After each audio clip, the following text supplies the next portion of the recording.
let's talk about the real El Dorado, because the myth is based on a real cultural practice done by the Muisca people who live in what's now Colombia in South America. Like, it's actually really well documented that a very specific Muisca cultural practice is the root of all of El Dorado as a concept.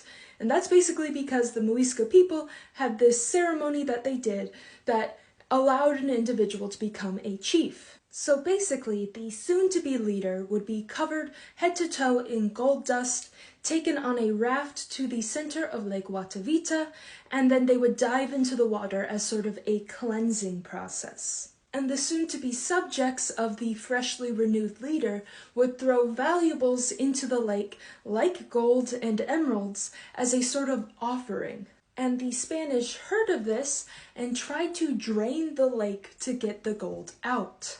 In fact, this notch right here is from a failed attempt to drain the lake that hundreds of laborers did not survive as it collapsed in, crushing them. And all of that was pretty well documented by the Spanish. It just sort of got built up over time from word of mouth to this big story of a city of gold somewhere in the New World.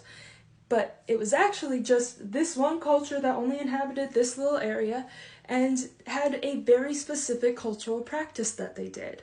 So, no city of gold, just a lake that probably has a few gold artifacts sort of sitting on the bottom.